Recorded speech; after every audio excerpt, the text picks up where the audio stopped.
And I think, hopefully that speaks well of me.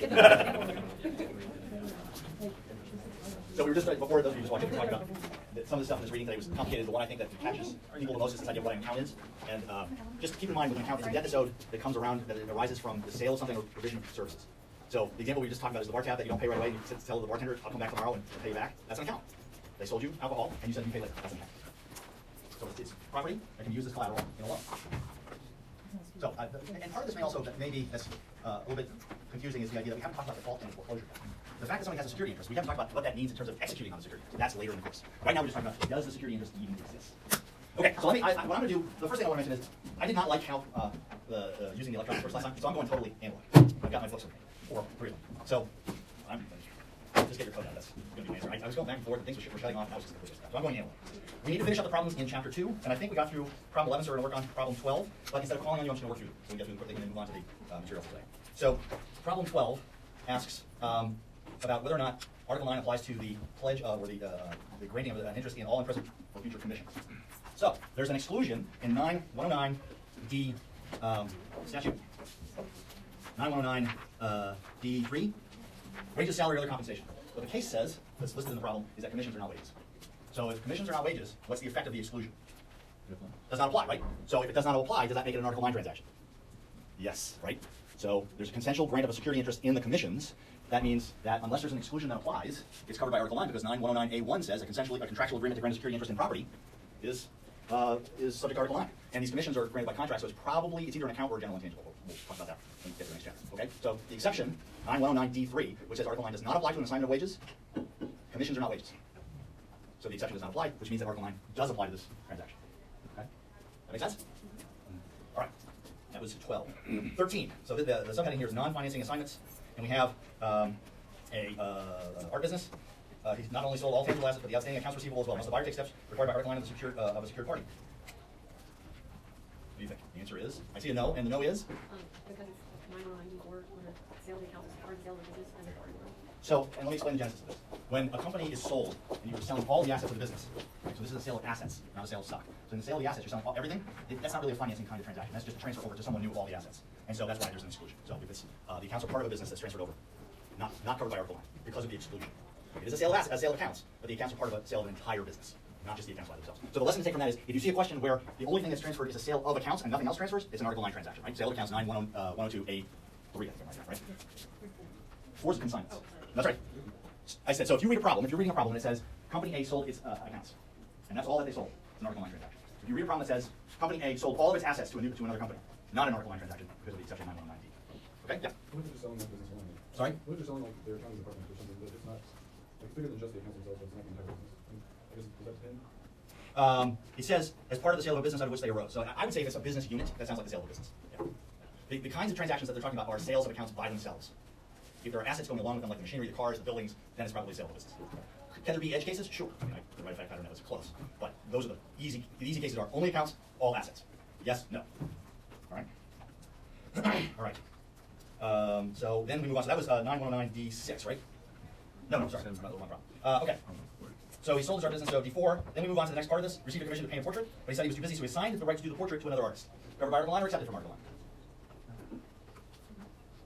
So we look at D5, and it says assignment, I'm sorry, D6. And we see it says if it's a contract to an assignee that is also obligated to perform under the contract. So this exception is basically they're assigning over their obligation to paint the painting. So it's not just the payment that's going, it's also the obligation to perform. So D6 is when you assign over your obligation to perform under the contract. So the this is a good example. Another good example would be, let's say somebody agrees to sing, do a performance at the Kentucky Center. And then they say, you know what, I don't have time, so it's Miley Cyrus. She then assigns the obligation to, who would she assign it to? Lizzo. Okay, sounds good. I don't know who that is, that's how out of touch I am. If you had said something like BTS, I would know that. Does everybody know who BTS is? No. You're not all aficionados of K-pop? CUNA? I know all this because my daughter's listening to this. Constantly. K-pop, life right now. So they transfers the obligation to perform over to another artist. The artist then has to do the singing, exclude. That makes sense? So the artist transfers the obligation, the right to receive the payment, and the obligation to perform to paint the painting, not an Article 9 transaction. Singer transfers the obligation to another singer. That's right, they have a right to receive the money, but they also have to sing the concert, perform the concert, not an Article 9 transaction. All right? And then the last part of this, it says, assigned over to trash collection agency. Article 9 transaction? No, once again, excluded. You're nodding your head, right? Take a look at the assignment for purposes of collection. That's 9109D5. So if the assignment is to a company who's going to collect on the bill, so a collection agency, that's not an Article 9 transaction. Questions about that problem? The way you would do the analysis is to say it could be included under 9109A, but it is excluded because of 9109D. It could be included because it is the transfer of an account, and sale of accounts is covered by 9109A. But specific kinds of transfers of accounts are not, because they're excluded under 9109D. Okay? That would be the analysis chain that I would do. 9109A, covered, sale of account, unless 9109D5, transfer for collection, not covered. That's excluded. So no Article 9 work needs to be done by the collection agency. They don't need to file it. Okay? A lot of nodding heads. I hope we're good on this. Oops, sir. I think Yep. there's another part on the bottom where Vargo transferred the store the money due from another client. Yes.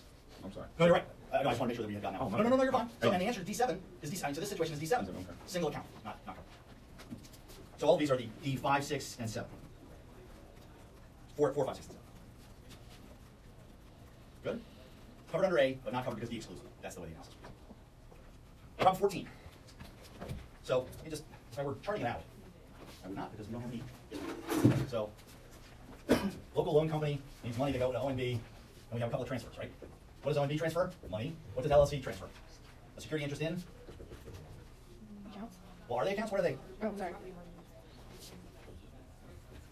What's the trick here with this problem? Normally real estate isn't covered, right? D11, I think, right? But are they? Is this a transaction involving real estate? Or is it involving something else? What are they transferring? Child paper? No, it can't be chattel paper because it's not personal property. They're transferring promissory notes that go with mortgages, right? What is a promissory note? Is an instrument subject to Article 9? Is it personal property? Can you get a security interest in personal property that is an instrument? Are these mortgages covered by Article 9? Yes. The trick here is what's being sold is not an interest in real estate. It's an interest in a loan about real estate. So it's a transfer of a promissory note that also has a mortgage attached. No question about it. That's a real estate transaction. The real estate transaction is not covered, but the notes are instruments, and instruments are collateral under Article 9. Now, take a look at comment. No, is there? Yeah, official comment 7. So the example they give here is O borrows from M and secures to repay its repayment obligation by a mortgage. This article does not apply to the creation of real property mortgage. Completely consistent with this. So that's the first part of this typo in comment 7. However, oops. If M sells the promissory note to X or gives a security interest in the note to secure M's own obligation to X, this article applies to the security interest thereby created in favor of X. Okay, so just make sure you understand what this transaction is. It says mortgages, and you go immediately, D11 not covered. Except, it's not mortgages that are, it's not security interest in the real estate that's being created. It's the sale of a promissory note that is also part of a mortgage transaction. That is an instrument that is covered by Article 9, not excluded under D11. Keep reading the comment. What's the next thing that it says? The security interest in the promissory note is covered by this article even though the note is secured by a real property mortgage. Also, security interest in the note gives X an attached security interest in the mortgage lien that secures the note. And if the security interest in the note is perfected, the security interest in the mortgage lien likewise is perfected. Okay.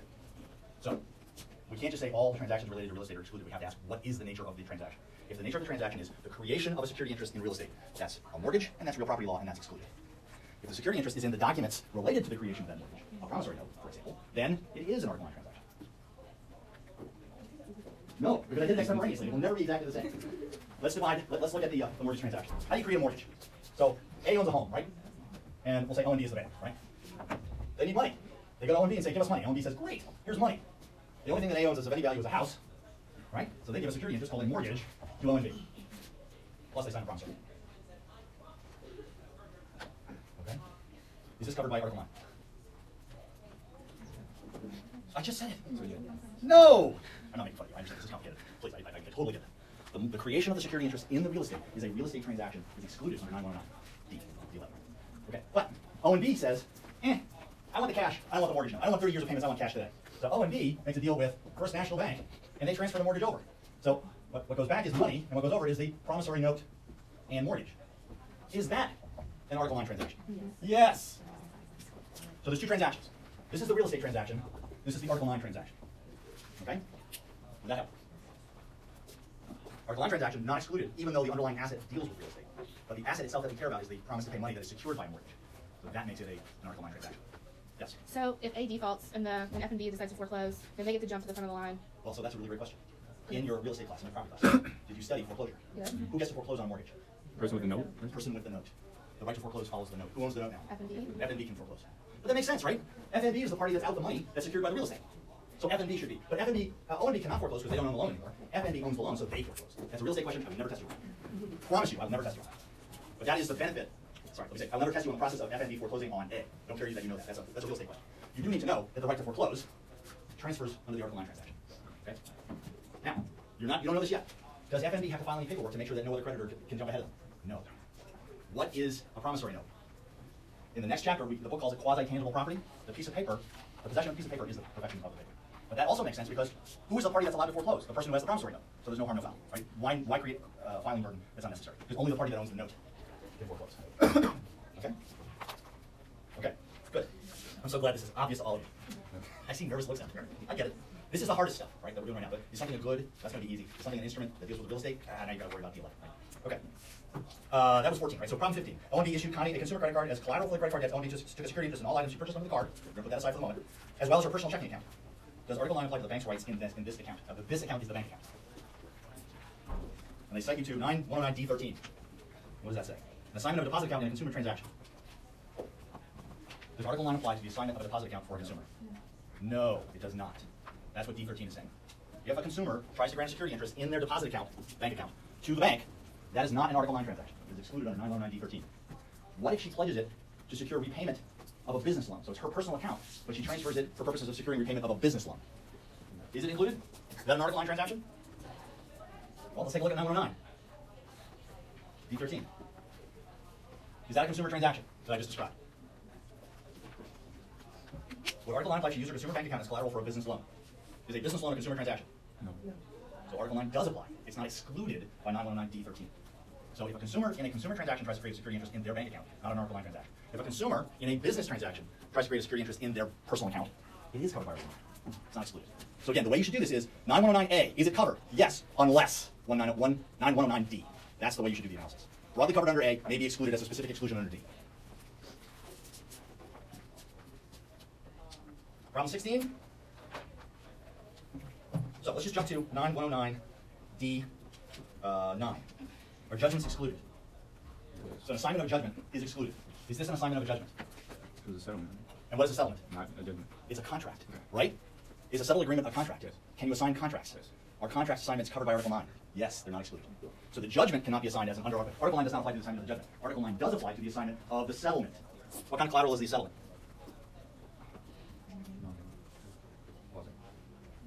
Does the paper is what's written on the paper legally operative with a contract? Yes. Sort of. It's not an instrument. It's not that kind of thing. Is a settlement agreement a promissory note? There could be a promissory note included, but if there isn't one, is the settlement agreement a promissory note? No. It's a contract right. Is there a sale of goods or services associated with that obligation? I think it's a general intangible, probably a payment intangible. Okay? The contract right is probably a general intangible.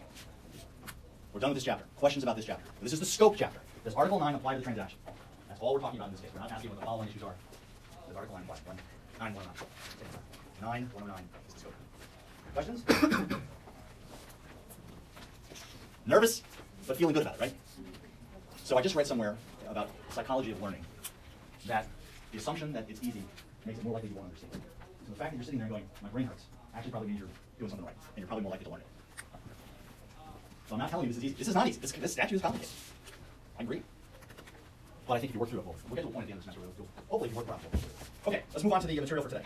So for today, we're in chapter 4, and chapter 4 covers creation of the security interest, and there's 3 lectures we're going to talk about creation of security interest. And the 3 parts that we're going to look at are 1, what is the collateral? 2, how do you create, what documents are necessary to create a perfected security interest in the collateral? And 3, when does that happen? Attachment is when it happens. That's the last of the 3 parts of this. Next week we're going to talk about the paperwork, except for one part, which will be the description of the collateral.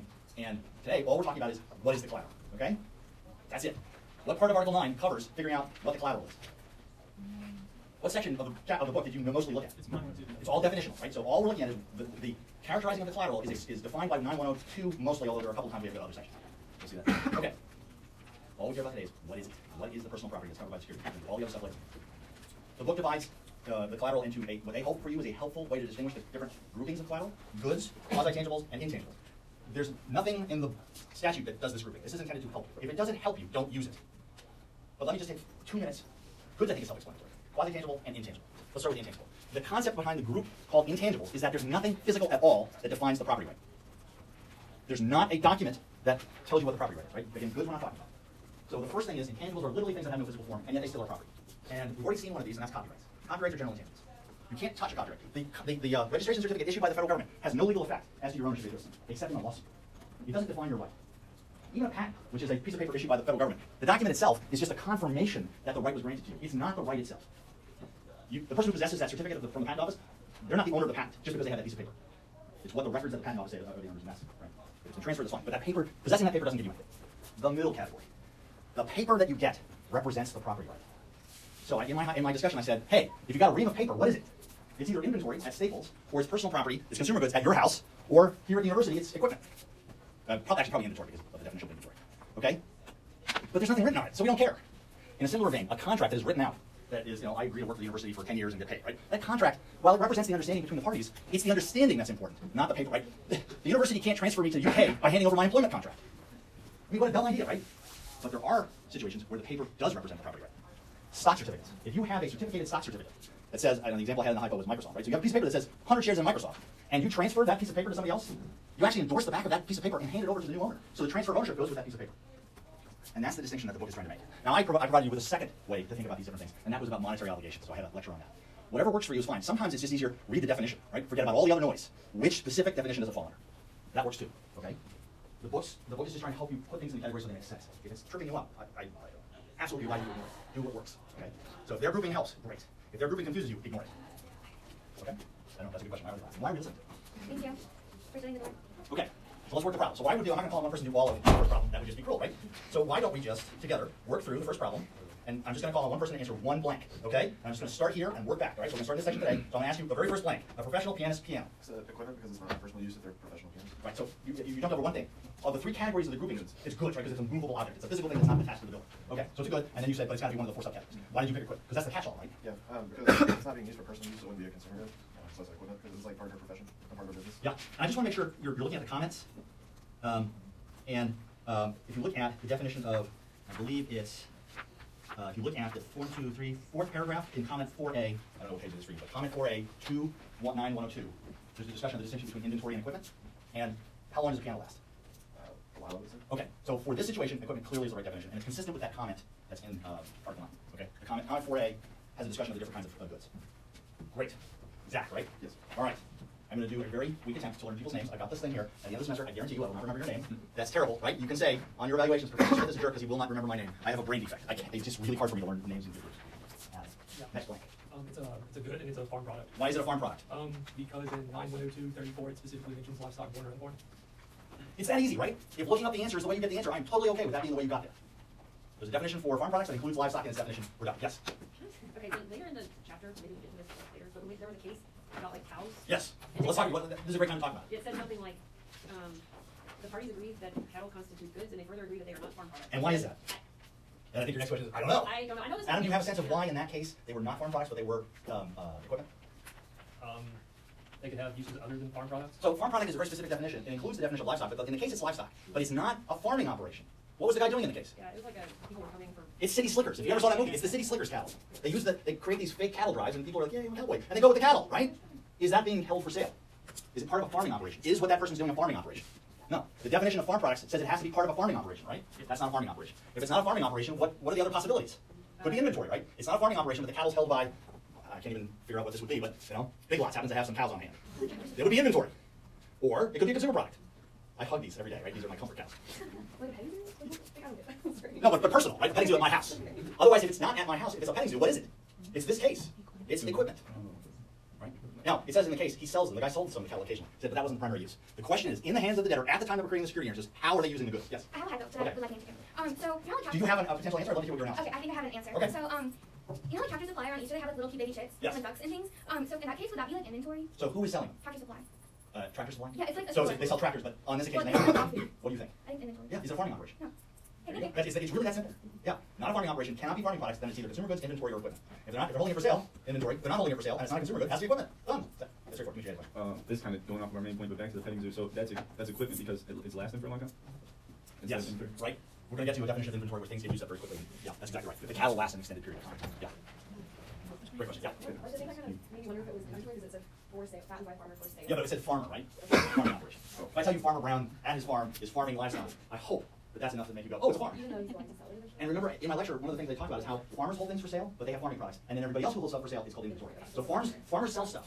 So therefore, that's actually part of the aspect of it. There are other kinds of farming products that are not sold, they're still farm products.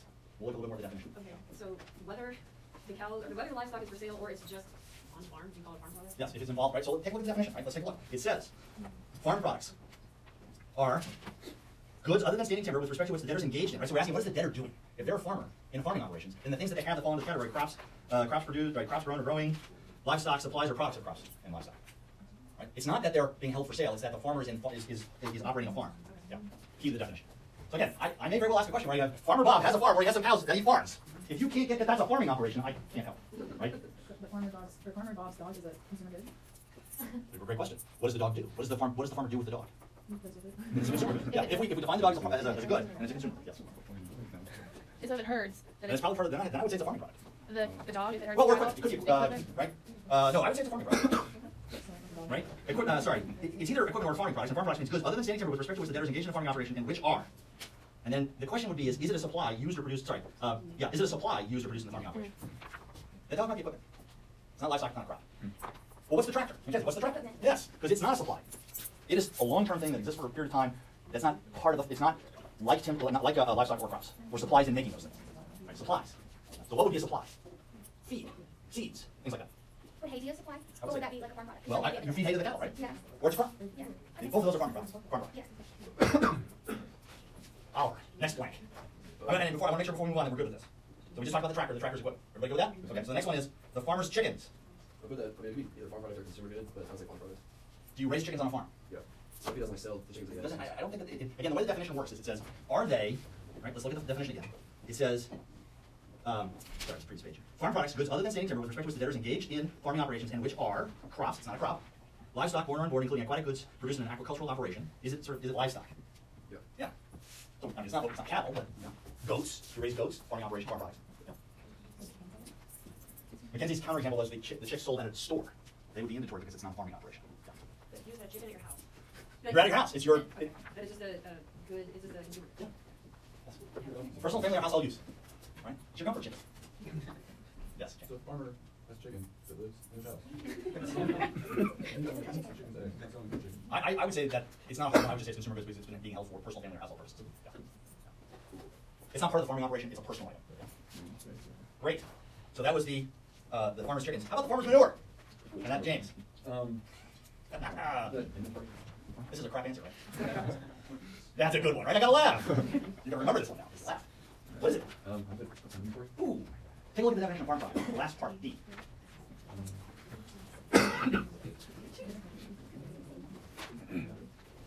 Nine one oh nine, 9102, 834, D. So I guess it would be a farm product? Is manure a product of livestock? There we go. Yay. Anybody have a problem with that? No, that's right. It comes out of the cattle. It's a product of the cattle. I agree. But so would calves, right? Calves would also be a product of the cattle, so therefore they would be a farm product as well, under that definition. Does it matter if you're like selling it to another farmer? Do farmers sell the stuff that they grow? So it's still a farm product. The fact that they sell it doesn't change the definition. But what if they don't sell it? It doesn't matter either way. Doesn't They matter. use it to like Doesn't sell matter. crops. Yeah. Just like the supplies, right? The major kind of collateral that is farm products are crops and livestock. But then we have C and D, which are the supplies and the products as well. Yes. Okay, I think this is really gonna help me. I'm sorry to disappoint. No. So like a farmer grows hops on their farm. Yeah. That's a farm product. Yes. Those hops are sold to a brewer as inventory to make beer. Yes. They're inventory in the warehouse. So Yes. it's made into beer. The beer is a consumer good. If you buy for your own personal But it's consumption. inventory as breweries. Yes. Okay. And so it can change. Yes. And now, but understand, we're only asking this question once. Okay. For purposes of this class, when are we asking the question? When the security interest is created. At the time the security interest is created, what is the collateral? That's when we're asking the question. So it's going to be, if it's still at the farm, it's probably a farm product. Now, if it's wheat that's taken by the farmer, what do you call it? Collected, it's not, but harvested by the farmer, and then the harvester makes beer. Is it a farm product or inventory? I think it's still a farm product. No. Once serious manufacturing processes are applied to the farm products, it shifts from farm product to something else. To inventory. Well, if they're going to sell it, yeah, or equipment. Like if you keep it. Yeah. So it's only sort of mostly in its natural state. Is it a farm product? If there's a manufacturing process, then it's converted. And I think we have a problem. So Keith, next blank. Mobile home. Well, it's movable, so I say good. Yes. And then I say inventory, because the person's selling the mobile home. Is there somebody selling it? No, it just says mobile home. All right. So you want to know who the debtor is? Yeah. Why? Because I guess if I'm buying a mobile home, it's consumer good. Yep. And if you're selling it, it's inventory. I agree. Everybody agree with that? If you're operating like a business, how mobile home would be equipment? Again, so at the time that you're getting the security interest, you're using the mobile home for business purposes, not personal living. Yes, we would. Now, the mobile home gets attached to the land. Right? Not uncommon that mobile homes become non-mobile. Right? Does that change it into real estate? It does. Yes. But until we have facts that say it's permanently attached, like they put in a slab and well, if it's a slab, it's still movable. But if they build a basement underneath it, something like that, put in a foundation, then I would say now it's real estate. Right? But that's why you say mobile home. That's movable. Cool. We're rocking and rolling here. Everybody feeling good about this? Just remember, manure is farm products. It's the product in count. I'm just gonna go back to that because I got laugh. All right. So D. And Lucas, right? Yes. Right to sue someone for breach of contract. Right to sue someone for breach of contract is? It would be an instrument. Okay. Why would it be an instrument? Well, your contract would be a negotiable instrument. Is it negotiable? All right, first of all, is it a piece of paper? A right to sue someone for breach of contract, is that a piece of paper? No. So is it tangible? No. Okay, so it's not tangible. So we take it out of that quasi-tangible category. Is it goods? No. Okay, so it's gotta be an intangible. So what kind of intangible is it? I guess, I mean, account was already on the. And for it to be an account, it has to be under the definition of 9102A2. So if we go to that definition, did we have a contract related to a right of payment of a monetary obligation, whether or not earned by performance, for property that has been sold, leased, licensed, or assigned, or services rendered or to be rendered? We don't know. We don't have that information. If it's that, then it's an account. If it's not that, what is it? Maybe.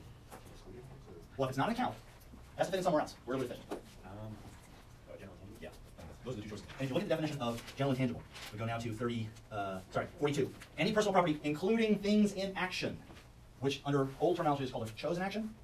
And those are basically property rights where the only value comes from the right to sue about it. So a general intangible includes the bare right to sue somebody about something. So is the payment intangible part of the rule? Yes, it is. So payment intangible is a right to payment that relates to a general intangible. So the example I gave is a right to receive a licensing fee for a copy. Would be a payment intangible and thus a general intangible. Yeah. It's different than a commercial tort just because it was a contract. Yes, is a contract action a tort action? So that's why it's different. Yeah. Because torts are, under certain circumstances, excluded or included under a different category. Yeah.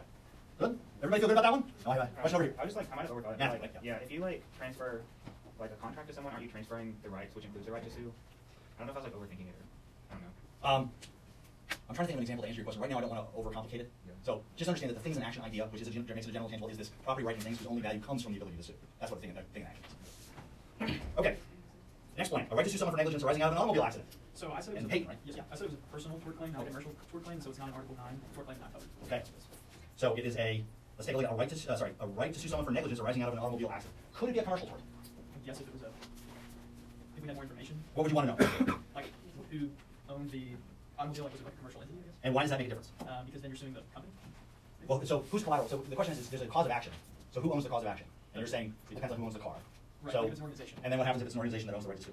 Then it counts as a general intangible. Nope. No. Nope. Not a bad guess. It is an intangible. I agree with that. But what kind? It is a specific category of tort that is included as collateral. But it has its own kind of collateral. Take a look at commercial tort claim. A13, 912813. I mean, it says so does not include damages arising out of personal injury. So if it's a personal injury claim, then no. Right. Well, is that right? What is 13? Read the two parts. In order for it to be a commercial tort, what do you have to have? There's two ways to be a commercial tort. So the claimant is an organization. One. The claimant is an individual, and the claim arose in the course of business or profession and does not include damages arising out of personal injury or death. Okay. So does Part A exclude personal injury claims? The way the statute is written. Either the claimant is an organization or the claimant is an individual, and it arises out of the claimant's business or profession and does not include personal injury. Does the personal injury restriction apply to organizations? No. No. Do businesses have personal injury claims? No. Typically not. Yeah. So you're never gonna have a situation where the company is suing because the company was personally injured, because they can't be. They don't exist. Sure. All right? Yes, question back. So it's just not an Emily, is that right? assignment? Yes. It's not an assignment. Well, it doesn't say assignment, does it? No, it says 9190, so I don't know if it's an assignment that's not covered by Article 9. A right to sue. Oh, I'm sorry. Maybe they. Yeah, D12 is tort claims are not included unless it's a commercial tort. Oh. Right? 109D12. And we talked about that also, right? Is that if it's a personal injury claim of a person that is not a business, operating business, it's excluded under 919D12. Now we have, if it's owned by a business, it could be a commercial tort. But only for non-personal injury if it's an individual and then owned by an organization. So, Yes. so if it's business, it's commercial tort claim, but it's not under Article 9? Yes. That's essentially it. Tort claims are generally excluded unless they're commercial torts, and then they're included. Yes. Is it saying just the right to pursue the claim? Yes. Not the right to whatever the outcome? We're not talking about the judgment, we're not talking about the settlement. The settlement is a contract, the judgment is a judgment, which is not covered. We're just talking about the right to sue. And I guess think of it this way. You're a company, and the single most valuable thing you own is that someone did you wrong, did your company wrong, right? Your business has basically failed because somebody wrote a bad article about it. So now what you have is a libel action against a publisher. But it's worth millions. But you have no operation, so you have no cash. Can you use that right to sue the newspaper as collateral for a loan? Yes, because it's a commercial tort, if it is a commercial tort. Does that make sense? It might have great value. Yes? So like if I get into a car accident with another, just not a business with another person, that would not be covered by Article 9. D12. Yeah. Okay. A right to sue a corporation for ruling away a trusted employee. And I'm sorry, that jump. So we're comparing this is a tort. Now you're suing for tortious interference with commercial relations. I want to say it's a commercial tort claim. It reads like it's claimed as an individual, and because it has to do with their employee, it should arise out of the course of their business or profession. It doesn't include damages from personal injury or death of an individual. You feel good about that? I want to feel good about it, but Oh, come on, just say yes. Sure, yeah. You feel great about it. That was terrific analysis. All you guys, this is good. You've been doing great. Perfect. It's exactly what that's why it's in.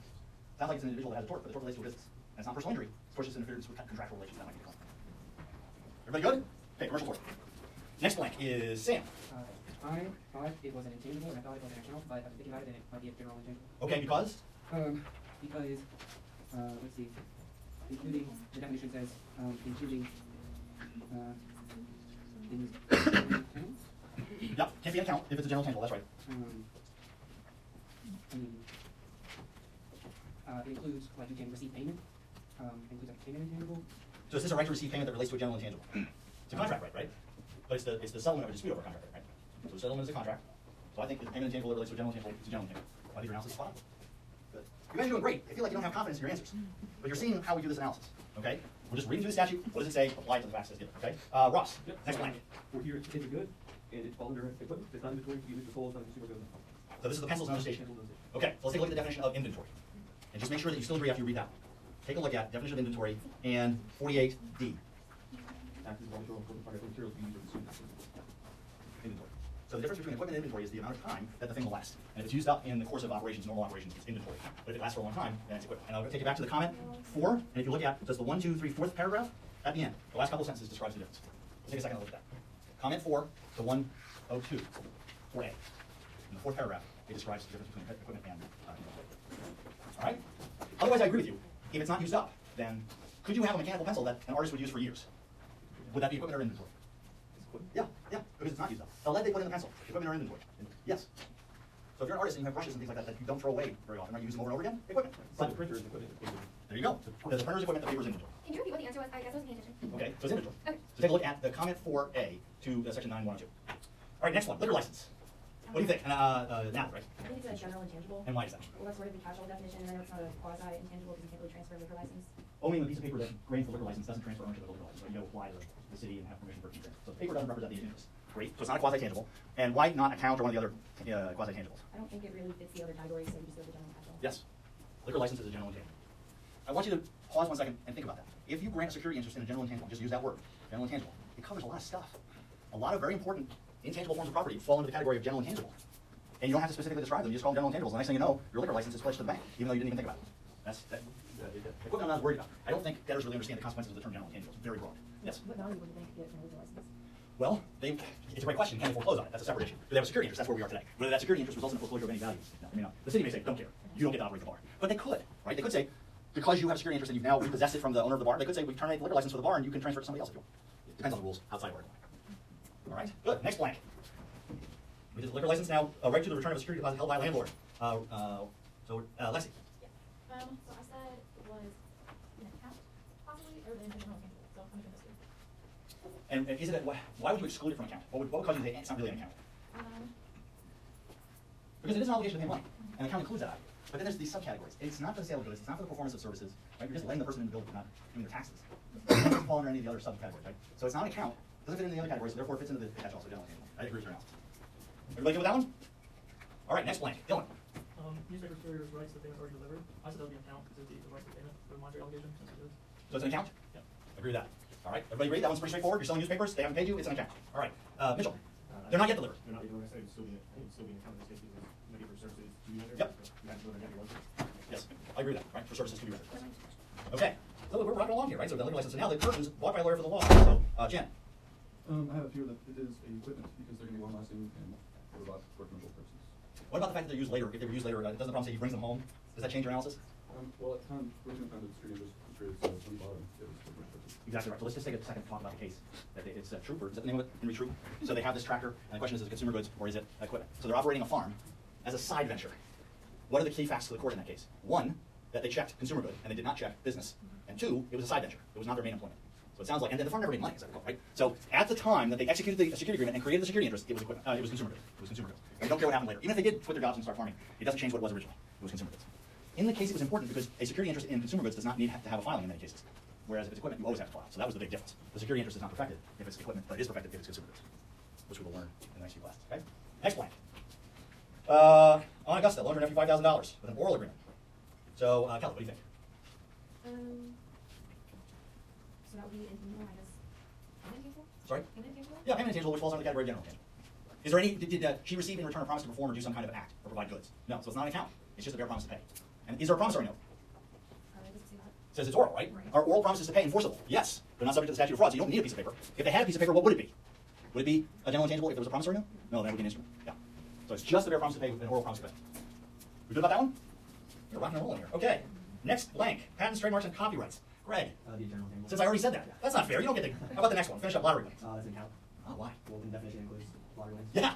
They just chose. They just said, we're going to make lottery winnings accounts. So that's it. That's the answer. It's that simple. If it weren't in 9102A2, it would probably be a general tangible. But they, by definition, just said lottery winnings are accounts. All right? Okay, we did the tube case. So now we're moving on to question 18. Mercy Hospital needs financing and calls you. All right, the hospital always has a large number of such receivables. When the hospital borrows money, can it use the monies due from the various health plans as collateral? I'll just throw this out to the group. What is the answer? Yes. And what is it? Type of account, right? Healthcare receivable, right? Now, just keep an eye on 9109D8. Many types of insurance are excluded, but healthcare receivables are specifically included as accounts. And the reason is that there's actually they're bought and sold in a business, so they wanted to make sure they fell under our account. All right, number 19. Passport credit card. When Passport needs money to borrow money, can it use these credit card transactions as collateral? Yes. And what are they? It's in the definition. It's one of the subcategories of the kinds of obligations to pay. Now, it's easy, right? Those two, just they're unusual things that we wouldn't think of as accounts, but they are because they are just included by definition, just like a lot. Okay, problem 20. Fill in the blanks. Milk in the hands of the farmer. Products of the cow, therefore farm products. All right. How about at the grocery store? Okay, good. That's straightforward. And then, how about in the hands of the grocery store's customer who's buying it for consumption?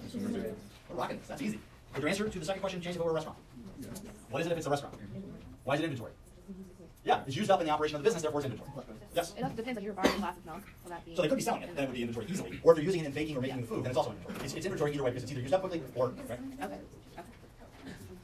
Okay? How about a CD? Oh, I'm sorry, hey, I go ahead. understand that one. Is it a restaurant? You want it to be equipment. Oh, sorry, I think I was thinking you buy it from a restaurant. Yeah.